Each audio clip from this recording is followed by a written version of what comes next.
Bom dia a todos. Prazer especial estar aqui com solteiros. Já participei de muitos retiros que eu pude aprender bastante.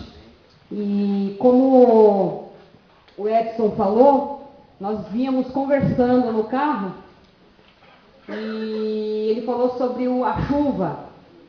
E eu sei que o tema é sobre indo a águas mais fundas, né?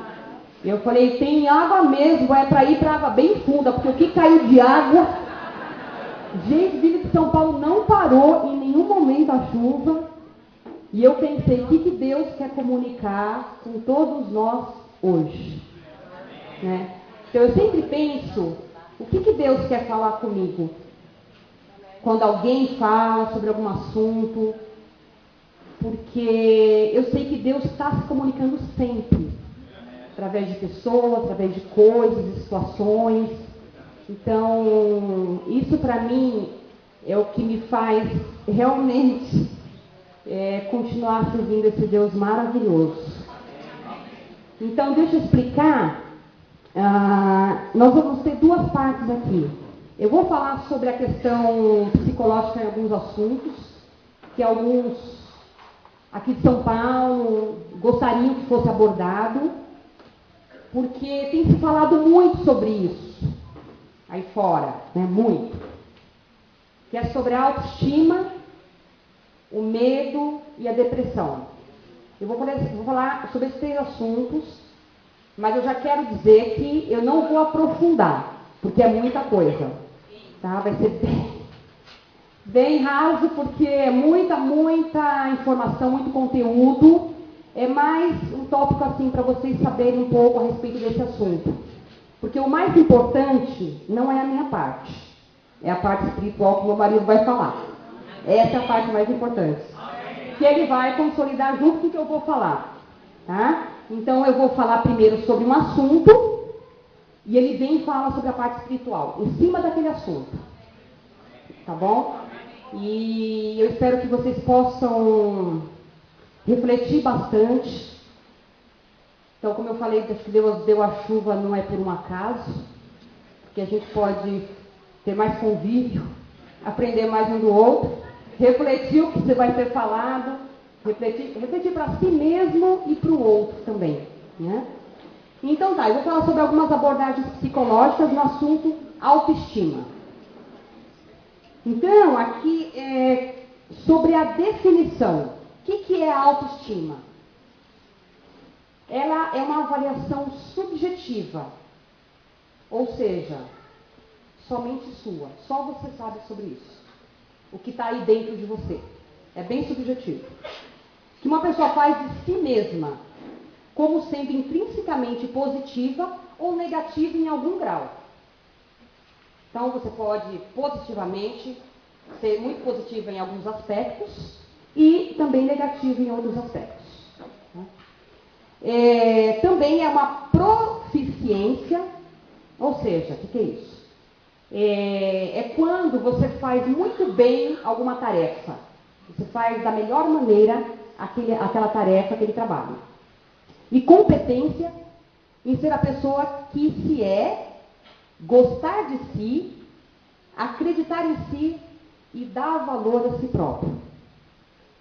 Então, isso é a maneira como você se vê como pessoa.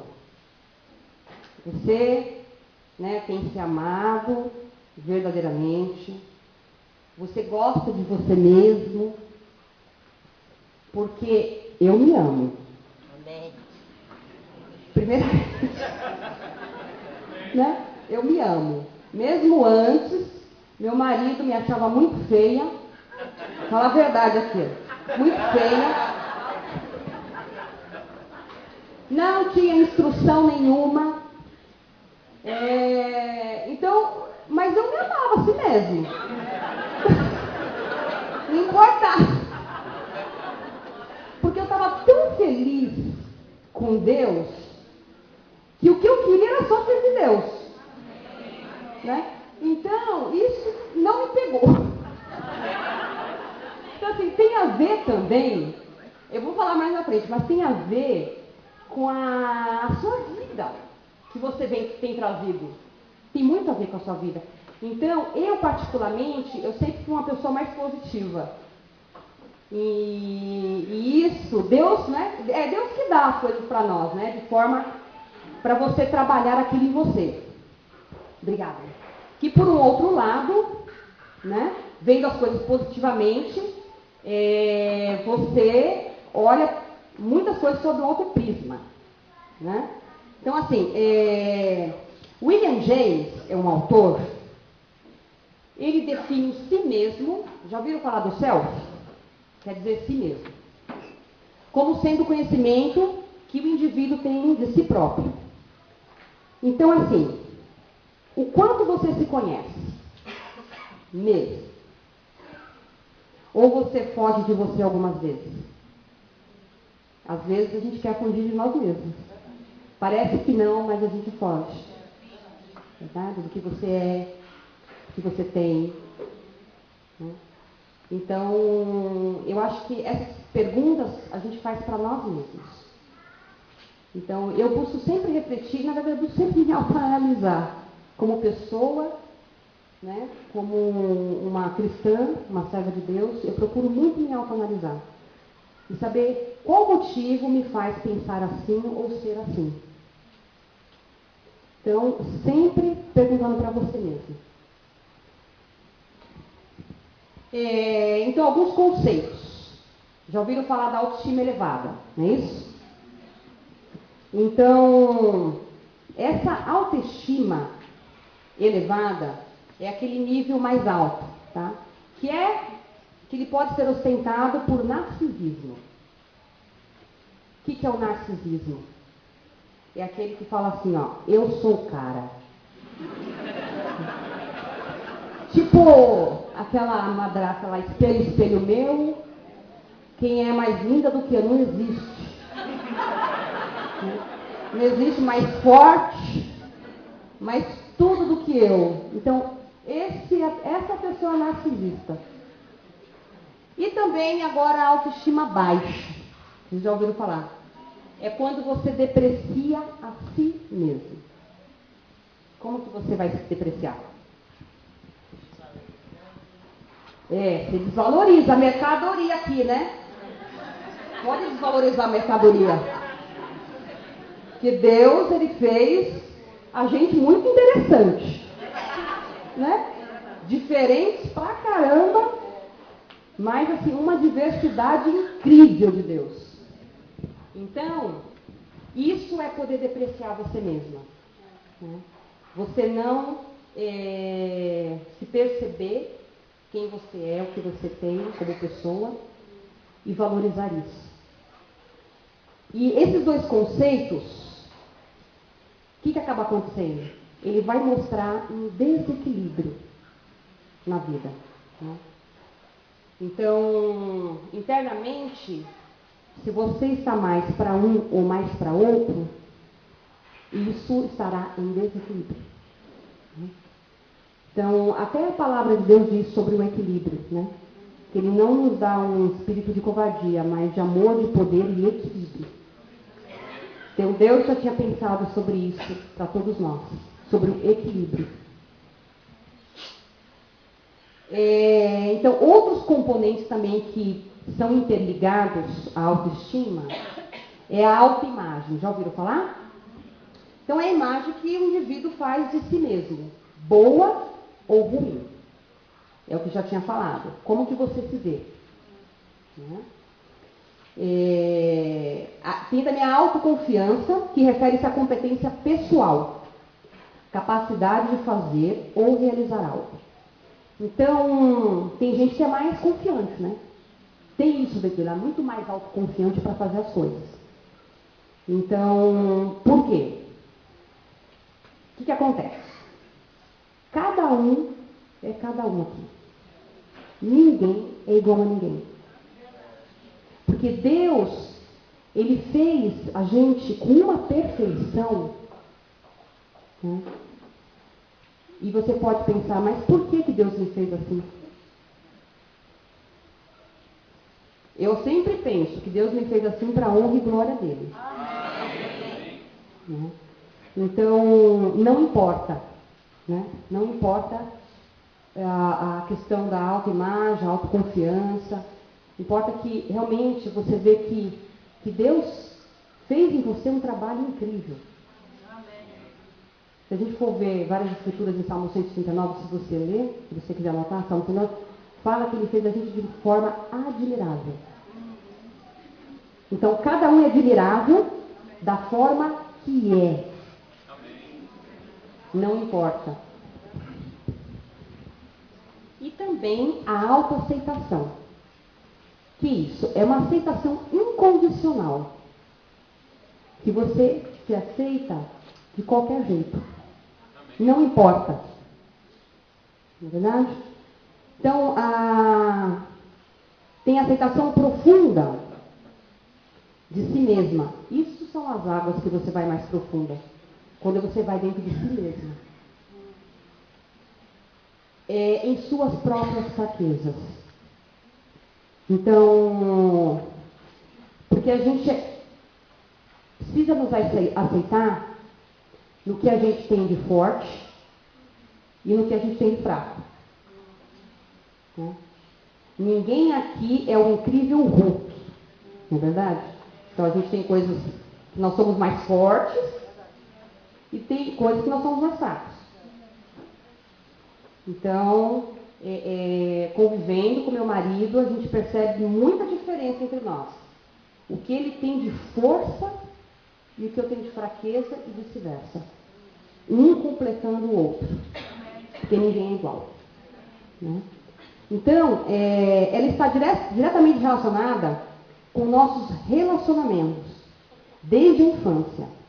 A forma como fomos tratados, carregando traços também na personalidade. Então, quando você passa a querer se conhecer, você vai trazer lá de trás. Né?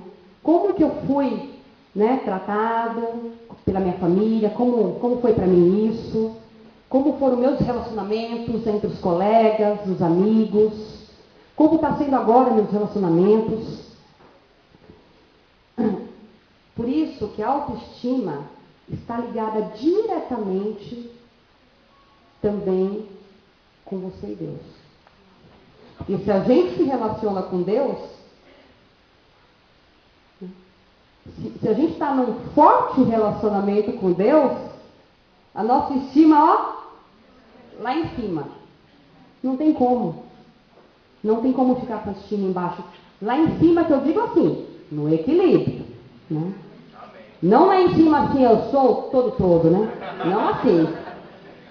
Mas a gente vai estar super bem, super feliz, se aceitando, se amando o outro. Então, assim, faz toda a diferença esse equilíbrio. Agora a reflexão. Então, a gente precisa repensar sobre o amor próprio e o cuidado consigo mesmo. Como está isso? A gente também precisa tomar cuidado com o modismo da palavra e levar a crer que tudo que está passando é por causa da autoestima. Também tem isso. Né? Porque aí fora fala-se muito de autoestima, né? Mas às vezes isso é mais um modismo. Né? Porque o ser humano ele já existe desde quando? Né? Então, assim, tomar cuidado que achar que o que você está passando, né, por conta da autoestima. Tá? Por isso que é bom sempre ir se conhecendo e pedir ajuda para o outro, porque quem vê melhor a gente? O outro. Então é importante saber sobre a procedência de onde vem isso, como você está, e buscar ajuda. Tá bom? Agora meu marido vai falar a respeito da parte espiritual.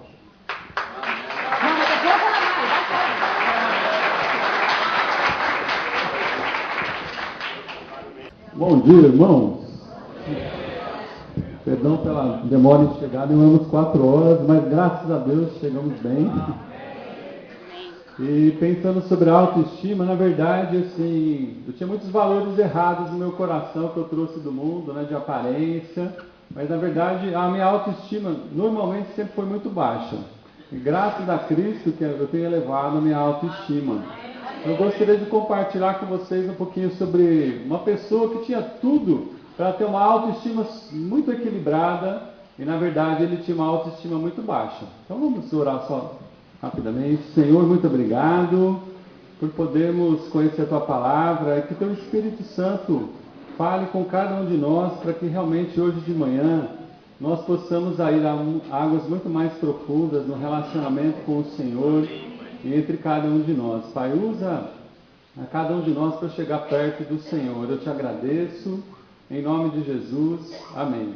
Amém. Então tem a história de uma loira que ela tinha uma autoestima dela, era muito boa. A loira, ela se achava muito bonita, só que ela ficava encucada. Por que será que ninguém fala que eu sou bonita? Aí como ninguém falava que ela era bonita, ela mesma resolveu falar para ela que ela era bonita.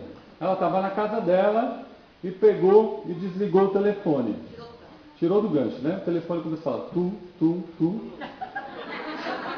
Aí ela pegou e foi pro orelhão. Aí ela ligou para a própria casa dela. Aí ela falou assim: quem é a mulher mais linda do mundo? E o orelhão, tu. Então a gente não precisa agir como ela, né? Vamos lá para 1 Samuel capítulo 9. Vamos lá. Vamos para 1 Samuel capítulo 9. Era um homem que tinha tudo para ter uma autoestima muito equilibrada. Infelizmente, ele teve muitas dificuldades. 1 Samuel capítulo 9, versículo de 1 a 2.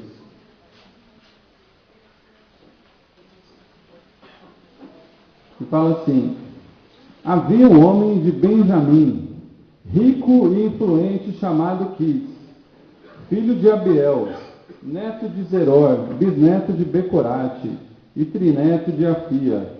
Ele tinha um filho chamado Saul, jovem de boa aparência, sem igual entre os israelitas. Os mais altos batiam nos seus ombros. Então, esse homem ele tinha uma identidade, ele tinha um histórico familiar. Ele pertencia à tribo de Benjamim, uma família rica. O pai dele se chamava Quis e era um homem muito influente. E como era a aparência desse homem? Fala que não havia ninguém tão bonito em todo o Israel. O porte físico dele causava uma impressão quando ele chegava nos locais. Os mais altos batiam somente nos seus ombros. Olha, vamos lá agora no capítulo 9, versículo 20. Vamos lá. Olha só o futuro desse homem como seria. E, na verdade foi, né? Na verdade. Ó, versículo 20, capítulo 9. Quanto às jumentas que você perdeu há 3 dias, não se preocupe com elas, já foram encontradas. E a quem pertencerá tudo o que é precioso em Israel, senão a você e a toda a família de seu pai? Olha só, o futuro brilhante que esse homem tinha, escolhido por Deus. Capítulo 10, versículo 1. Samuel apanhou um jarro de óleo, derramou-o sobre a cabeça de Saul e o beijou, dizendo: o Senhor o ungiu como líder da herança dele. Foi o homem que Deus escolheu para ser o rei de Israel. Olha o versículo 10. Chegando a Gibeá, um grupo veio em sua direção. O Espírito de Deus se apossou dele, e ele profetizou no meio deles. No versículo 6 fala que ele ia se tornar um novo homem. Então, um futuro brilhante, um homem escolhido por Deus, o Espírito do Senhor estava com ele. Mas olha como que esse homem se via. Olha a autoimagem que ele fazia dele. Capítulo 9, versículo 21. Saul respondeu: acaso não sou eu, um benjamita, da menor das tribos de Israel, e não é o meu clã o mais insignificante de todos os clãs da tribo de Benjamim? Por que estás me dizendo isso? Então ele tinha uma autoimagem, uma autoestima baixa sobre ele mesmo, até sobre a família, o histórico, uma família rica. Olha como que ele se enxergava. E muitas vezes é assim conosco. Deus nos tem dado o Espírito, Deus nos tem dado muitas qualidades. E muitas vezes a gente não consegue enxergar a própria imagem que Deus tem de cada um de nós. Então vamos hoje avaliar se esse homem ele tinha tudo o mais bonito, rico e tinha uma autoestima negativa. Olha como pode ser a luta interior dentro dos nossos corações e muitas vezes nos olharmos mais para baixo. Olha o 10:22, como ele fala, quando ele foi chamado para ser o rei. Consultaram novamente o Senhor. Ele já chegou? E o Senhor disse, sim, ele está escondido no meio de uma bagagem. Quando ele foi chamado para ser rei, aonde que ele estava? Escondido no meio de uma bagagem. Isso que pode acontecer conosco, muitas vezes nós ficarmos escondidos em uma autoimagem, uma insegurança muito grande. E nós temos o poder de Deus conosco, nós temos o Espírito Santo conosco. Olha, mesmo tendo o Espírito Santo, ele acabou se escondendo. Então vamos procurar ter um conceito do que a Bíblia fala, daqui a pouco nós vamos chegar lá. Vamos pensar em exemplos como Daniel e José, que passaram por muitas adversidades, mas conseguiram manter uma autoimagem positiva, ser resilientes, passarem por situações difíceis e continuar acreditando que Deus estava com eles. Vamos lá agora um ótimo exemplo em Filipenses 3. Então a gente tem todos os motivos hoje, irmãos e irmãs, de nós termos uma autoestima equilibrada. Filipenses 3, do versículo 4b até o 6. Embora eu mesmo tivesse razões para ter tal confiança, se alguém pensa que tem razões para confiar na carne, eu ainda mais, circuncidado no 8º dia de vida, pertencente ao povo de Israel, à tribo de Benjamim, verdadeiro hebreu, quanto à lei fariseu, quanto ao zelo, perseguidor da igreja, quanto à justiça que há na lei, irrepreensível, mas o que para mim era lucro, passei a considerar como perda por causa de Cristo. Olha que interessante também, descendente da tribo de Benjamim, cheio de valores, de um histórico fariseu, cultural, né? Muito grande. E olha só o que era importante, na verdade, para Paulo. Ele deixou todos esses valores que ele trouxe do passado, e o valor principal na forma como ele enxergava a si mesmo é Cristo. Então, na verdade, nós precisamos olhar para Cristo. Então, a gente tem a autoestima, mas tem a heteroestima. Já ouviram falar da heteroestima? A heteroestima é aquela que vem de fora, do diferente, aquilo que as pessoas falam para você. E muitas vezes, o que acaba acontecendo? A gente dá mais valor, né, só o que as pessoas falam de fora. E se você luta com insegurança, você acaba tendo um conceito desequilibrado. E quem pode nos ajudar com a heteroestima? É Jesus, porque ele tem um conceito muito profundo sobre cada um de nós. Então, como deve ser o nosso conceito? Vamos lá para Romanos, capítulo 12, para a gente pensar nesse momento. Como deve ser a nossa autoestima, o nosso conceito sobre nós mesmos? Romanos 12, versículo 3. Por isso, pela graça que me foi dada, digo a todos vocês, ninguém tenha de si mesmo um conceito mais elevado do que deve ter, mas ao contrário, tenha um conceito equilibrado, de acordo com a medida da fé que Deus lhe concedeu. Então Deus dá uma medida de fé a cada um, para que cada um possa ter um autoconceito equilibrado. Não vamos ter um conceito tão elevado, mas não vamos ter como Saul uma tendência a ter uma baixa estima. A gente precisa do reconhecimento dos outros, né? Será que a gente precisa disso, na verdade? Só o meu não basta? Irmão, se a gente pensar, o elogio é muito importante para nós. O elogio é valioso. Só que talvez, hoje em dia, o elogio está ficando cada vez mais raro, cada vez mais escasso, e o elogio tem um efeito de duração muito rápido. Mas as críticas, as palavras duras e as reprovações pode ser muito mais comum e abundante, muitas vezes, aqui entre nós. Só que o efeito dessas reprovações podem ter um efeito muito mais duradouro. Então, como que eu vou sair daqui? O que eu vou incorporar? Qual o conceito que eu vou incorporar? Eu vou incorporar esse conceito para poder elogiar os irmãos. Então, tomem muito cuidado com alguns conceitos de beleza. Né? Como muitas vezes eu tinha conceitos muito errados que eu trouxe do mundo aqui. irmãos e irmãs, vocês que estão se conhecendo mais, que pensam em ter um relacionamento mais profundo, mais sério, porque a sociedade e a cultura e a mídia tentam colocar um padrão de beleza que na verdade é mais para vender coisas, para vender cosméticos, para vender academias, e muitas vezes, se a gente não faz uma reflexão, a gente acaba incorporando essa imposição da mídia na nossa vida.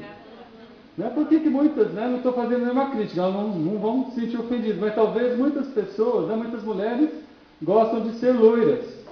Né? Porque assim, a gente vê no Brasil muitas pessoas que são loiras. Mas será que isso tem a ver com o corpo da pessoa? Né? Não estou dizendo que cada um pode optar em ser como quer. Só que cada um precisa refletir. Eu estou sendo loira porque eu quero ou porque existe um padrão que muitas pessoas são loiras? Então, loiras, não fiquem chateados comigo. Nem por causa da piadinha. Vocês podem escolher isso, mas vocês têm que ter uma convicção. Eu quero ser loira porque eu quero me sentir melhor. Não porque é o padrão da sociedade, o padrão de beleza europeu. E muitas vezes a gente desvaloriza a própria cultura, né? Com muitas pessoas que têm os cabelos cacheados, são super bonitos, né? Existe a ditadura da escova, né? Da escova, né? Permanente, né? Então a gente precisa colocar alguns padrões. Outra coisa é sobre peso. Eu sei que cada um de nós pode melhorar a nossa aparência. E Deus quer que a gente se cuide, a gente quer estar melhor. Mas se você nascesse na Mauritânia, um país da África, lá é status a mulher que é mais cheinha, que tem os pneuzinhos do lado. Mas se eu preciso ir para a Mauritânia, não precisa mudar para lá, gente. A gente não precisa mudar. A gente precisa. Eu quero emagrecer, por que eu quero emagrecer? Por causa da minha saúde? Ou porque eu quero entrar num padrão de beleza da capa da revista? Então a gente tem que questionar alguns valores. E lá é um sinal de status. A pessoa que é mais gorda, a mulher que é gorda, ela tem um sinal de status. E desde os 5 anos de idade, e muitas vezes levam crianças de 5 anos nos campos de engorda. Eles não... É verdade. Eles têm que tomar 2 copos de manteiga e chega a 20 litros de leite de camela, não sei como é que fala, a cena do camelo, não sei como é que chama, né? Eles têm que tomar 20 litros. Lá em Myanmar, no país da Ásia, em algumas tribos ainda chama muita atenção o pescoço comprido. Né? Em alguns países da Índia, Paquistão, em alguns países da Ásia, chama muita atenção ter a pele mais branca. Elas não estão tomando muito sol e ainda estão usando cosméticos para embranquecer a pele, como fez o Michael Jackson, né? E lá na Etiópia, olha só, se você acha que muitas vezes você se esforça para conseguir chegar mais perto de um irmão, para conseguir chegar mais perto de Deus, ter um relacionamento mais profundo, nesse lugar na Etiópia, há mulheres que fazem cicatrizes na barriga e no peito para arrumar um marido. Se você acha que você está se esforçando para conseguir um namorado, pensa o que essas pessoas estão fazendo.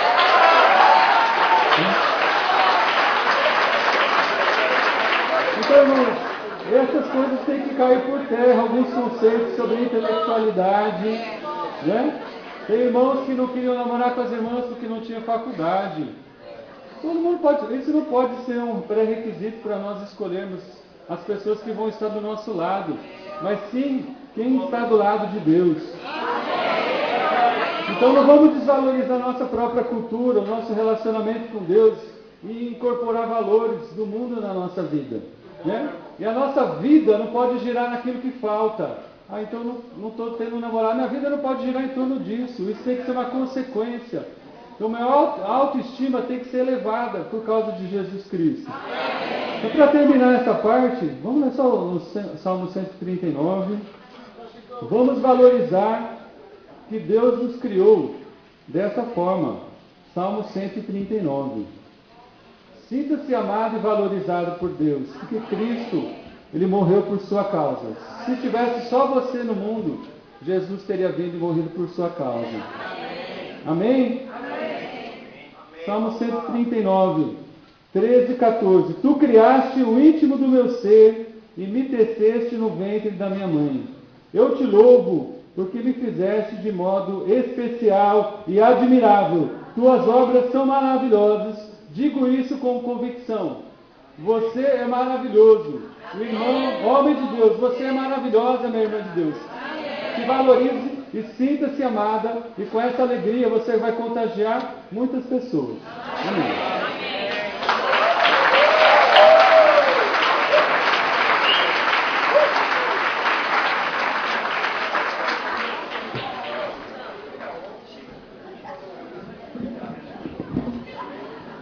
Não falei que ela é melhor que a minha parte? Então eu vou falar agora sobre medo. Então, ninguém tem medo aqui, né? De nada.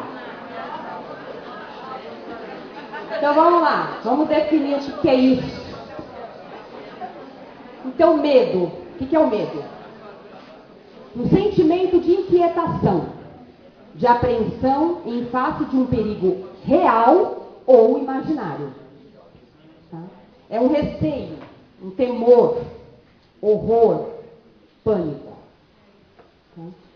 Então, a palavra medo, ela compõe a lista das 5 emoções básicas. Quem sabe quais são as 5 emoções básicas aqui? Sem ser meu marido. Ele já acostumou comigo. Alegria, uma. Amor, tristeza, raiva e o medo. São essas as 5 básicas, tá? Então, existe o medo natural, correto? O que é esse medo natural? Que faz parte de todo ser vivo. Até a plantinha tem medo de ser arrancada, viu? Então, assim, propiciado pelo instinto de sobrevivência. Então, são 2 tipos de comportamentos que são explícitos no meio natural, que é a fuga e a luta. Ou você faz uma coisa, ou você faz outra. Ou você foge do leão, ou você luta com ele. Das duas, uma. Né? Então, quais são os exemplos desse medo natural? É fugir de um animal selvagem. Tá? O fogo, ruídos grandes, né, fortes, desequilíbrios ambientais, que são as catástrofes, a própria morte e o medo do desconhecido. Né? Não vou passar pelo aquele beco escuro, não. Sei lá o que vai ter nele, né? Então, não são medos naturais? Todos nós temos. Isso é um fato. E Deus, obviamente, Deus teve que dar esse medo. Senão, aí vinha o leão e a gente ia falar: vem cá, leãozinho. Você é muito lindo. Senão, a gente ia fazer isso, entendeu? Se Deus não tivesse dado esse medo pra gente. Está dentro de nós. Então, precisa desse medo. Né? Para fugir ou lutar. Das duas, uma. Como lutar a gente não pode, né? Que Jesus falou que se bater, não pode bater de volta, né? Então, e tem o medo real. Qual que é o medo real? São as inquietações pós-traumáticas. Normalmente esse medo está associado a um acontecimento marcante. Ou seja, algum trauma. Alguma coisa aconteceu para você possuir esse medo. Exemplo, mas em São Paulo dado, né? Assalto. Quem nunca foi assaltado aqui? Levanta a mão. Nunca. Glórias a Deus por isso. Porque eu já fui. Eu já fui assaltada. Era solteira ainda. E sabe aquele solteiro que não tem dinheiro pra nada, né?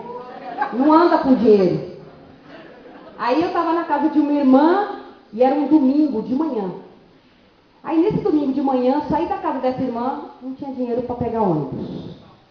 Então, falei, vamos passar no banco, né? Lá tinha uns trocos.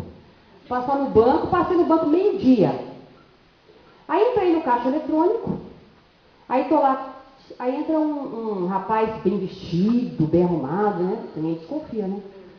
E ele vem do meu lado assim, ó, com uma revólver. É um assalto. Fala a tua senha agora. Então, depois daquilo, quem que me faz entrar num banco sem estar aberto? Nem meu marido faz isso. Por quê? Porque foi um evento marcante para mim.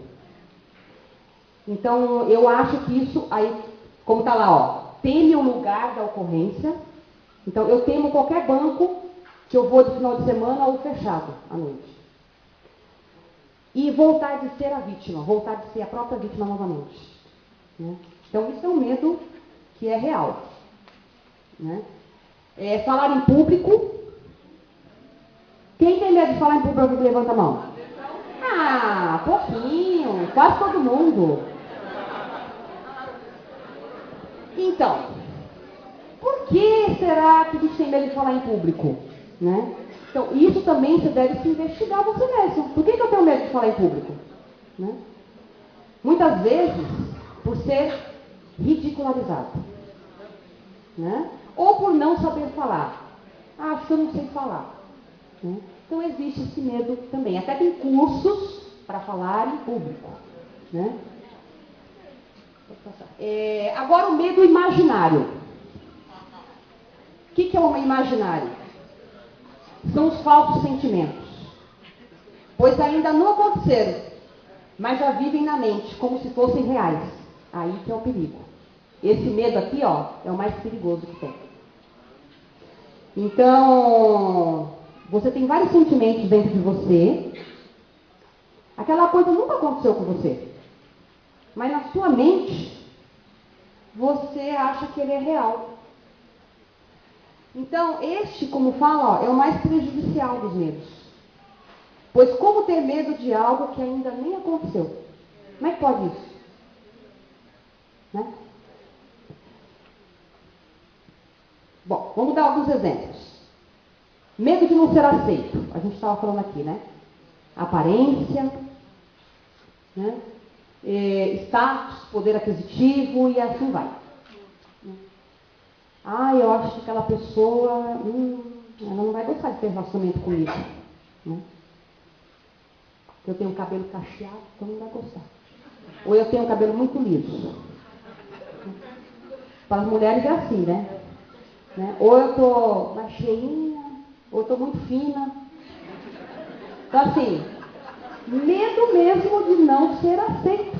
Tem esse medo. Mas está onde esse medo? Aqui. Né? Você não sabe, eu não sei o que você pensa de mim. O que você pensa de mim? Não sabe?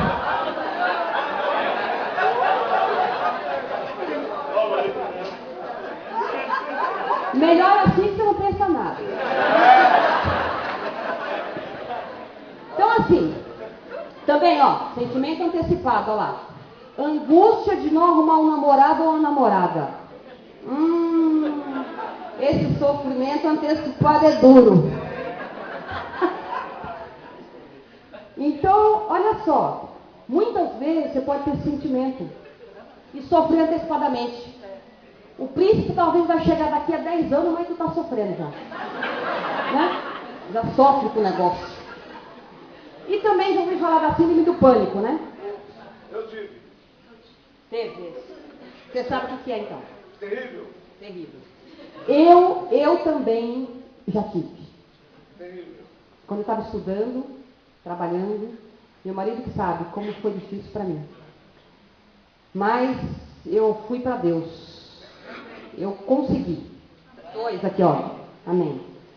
Fui para Deus. Eu fui até no neuro, ele me passou remédio. Então eu falei, Deus, não quero tomar o remédio. Estou estudando, trabalhando, um monte de coisa. Não queria tomar o remédio. E acabei não tomando, mas eu fui para oração.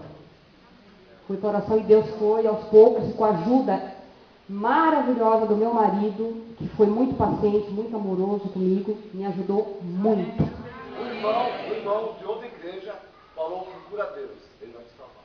Isso mesmo, Deus salva. Também acredito que Deus pode curar mesmo. Né? Então assim, só que é sempre bom buscar ajuda. Tá? Porque tem alguns casos que estão bem exacerbados, o síndrome do pânico. E tudo tem uma história, né? Tudo tem uma história, o ambiente que a gente vive, a sociedade, tudo tem uma história. Mas é sempre bom poder revisar. Sim? Pode falar um pouco sobre quais são Sintomas? os sintomas do pânico? Então, vou falar rapidamente. Então, olha, ele é um medo considerado patológico, por isso que é o síndrome do pânico, tá? Então, e para ser diagnosticado, é um conjunto de sintomas, tá? Não é um só específico, por isso que a gente tem que tomar cuidado, né? Para falar, tô com síndrome do pânico, não é assim. Funciona. Exatamente. Então, assim, um dos é ter medo de sair de casa, né? Medo de se relacionar, estar em público com as pessoas, multidão, né? Você tem sudorese, sabe o que é sudorese? Suor em excesso. Você tem batimentos cardíacos mais acelerados. Aí já é outro caso. É outro, vai para outros bancos. A mania de perseguição é uma palavra, um senso comum, mas ele chama delírio persecutório.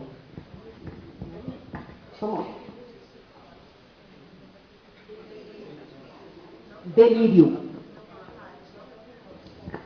Então, é mais ou menos isso, esse conjunto de sintomas, tá bom? Eu não vou poder, infelizmente, entrar muito em detalhes por causa do tempo, mas a gente pode falar depois. Então, as fobias, já ouviram falar das fobias?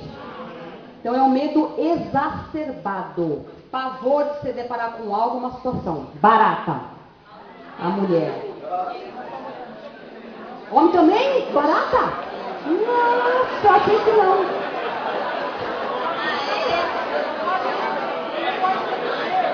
Nossa! Ó, eu sei que os homens não vão falar, as mulheres falam, mas os homens não falam que tem medo de barata. Né? Medo. Então são vários medos. De altura, já ouviram falar? Né? Medo de lugar fechado. Então, assim, algumas fobias, né? Já vamos falar, acrofobia é o medo de altura. Agorafobia, já ouviram falar? É o medo de falar em público. Agorafobia. É agora mesmo. Claustrofobia é o medo de lugares fechados. Né? Medo é um lugar bem comprimido, assim, né? Se passar naquelas casinhas de criança, vai ter medo, entendeu? Então, assim, são algumas fobias que existem, entre milhões de fobias. Reflexão agora. Observar como o medo está afetando-o, tá? Então, por isso você tem que se observar como esse medo te afeta, né? Buscar ajuda de acordo com como se sente frente ao medo. Essa ajuda pode ser espiritual ou profissional. Então, tem os medos que são os medos mesmo que a gente tem normais, né? Dá para lidar, né? Dá para conversar com minha irmã, olha, pô, estou com medo disso, o que você acha que dá para fazer? Né? Então, ter tempo de ensinar a Bíblia, a oração, e Deus vai fazer um trabalho incrível na sua vida, né? Frente aos medos. E quando for mais exacerbado, você falar, eu acho que é melhor você buscar um profissional, então não se hesite em procurar, tá bom? Então é isso. Agora meu marido novamente.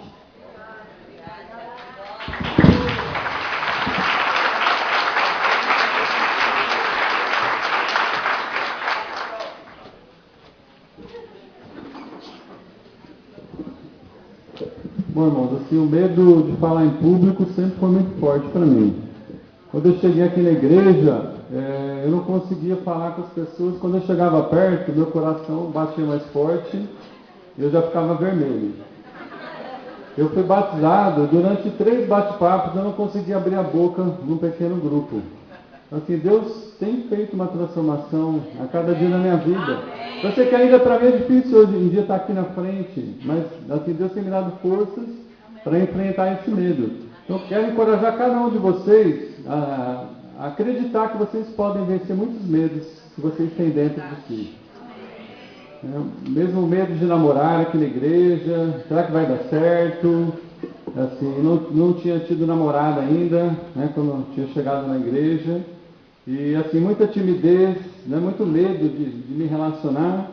E por isso muitas vezes eu hesitava de ter um relacionamento mais profundo. Então eu quero muito encorajar os irmãos também a pensar nessas questões que envolvem os relacionamentos. Então eu gostaria de ler uma escritura em 1 João 4, 19.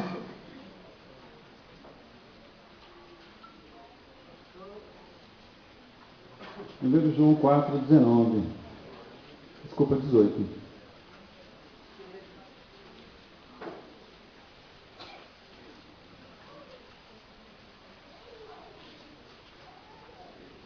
Diz assim: no amor não há medo. Ao contrário, o perfeito amor expulsa o medo, porque o medo supõe castigo. Aquele que tem medo não está aperfeiçoado no amor. Então nós precisamos ir até a Cristo para que a gente possa ter esse amor muito mais perfeito. Porque esse medo, né, que a gente tem muitas vezes, né, se a gente não levar para Cristo, a gente não vai ficar com as coisas claras. E o amor de Cristo, ele vai clarear todas essas situações, você vai descobrir de onde vem esses medos e você vai atrair a presença de Deus. Então cada dia na sua vida você tem que orar: eu quero atrair a presença de Deus, a presença do Espírito Santo. E pensar que você pode se tornar cada vez mais um herói de Deus, e vencer momentos de insegurança. Não vai dar tempo da gente ler, mas anota aí Mateus 28, 20, que fala que Jesus prometeu que sempre eu estarei com vocês todos os dias. Vocês têm meditado nessa promessa de Jesus? Ou os seus medos têm aparecido mais? Qual o foco da concentração? É o foco da concentração no medo ou na promessa? Eu estarei com vocês todos os dias. Vamos meditar nessa mensagem. Jesus está conosco todos os dias. Eu vou meditar nessa promessa. Amém.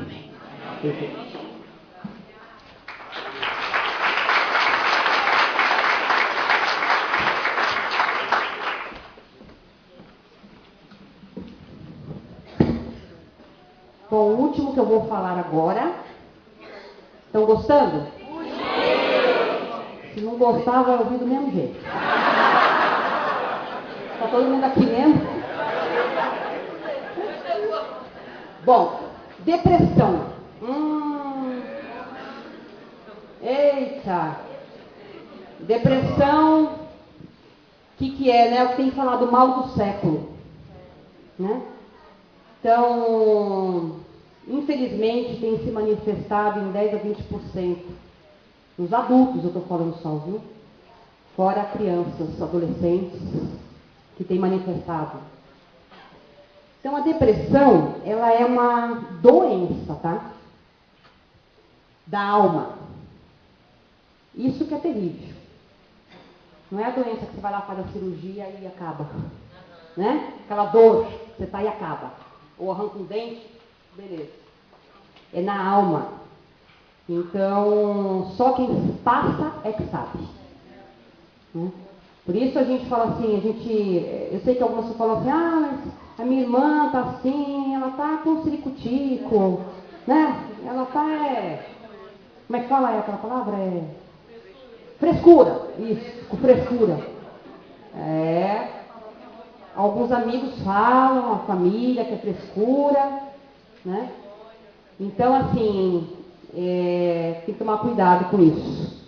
Quando existe alguém, né, próximo, como a gente vai falar com essa pessoa que está doente? Então, somatizada, o que acontece? Acomete o corpo. Então, acaba somatizando, aparecem outras coisas, né? Aparece a dor de cabeça, aparece câncer, aparece doenças cardíacas, então e assim vai, né? E é uma doença crônica, com incapacidades.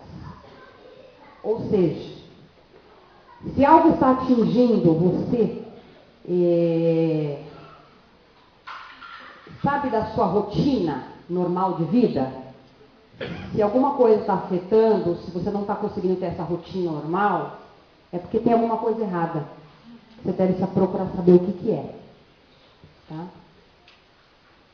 Bom, sintomas são variados. Desde as sensações de tristeza profunda, tá? Passando pelos pensamentos negativos até alterações corporais, como eu falei. A perda de energia e interesse por qualquer coisa. Não tem mais ânimo para nada. E perde interesse por tudo. E um humor deprimido. Então, essa pessoa fica completamente deprimida, seu rosto já mostra isso. Ela fica para baixo mesmo, né, com uma tristeza muito profunda. Dificuldade de concentração, né? Entra aí também a questão da memória. A memória, ela fica, a atenção muito, muito ruim. Alterações do apetite e do sono. Alguém está se vendo aí isso? Espero que não. Lentidão nas atividades físicas e mentais. Sentimento de perda ou fracasso. Então, talvez, né, tenha perdido alguma coisa, ou perda até de família, amigos.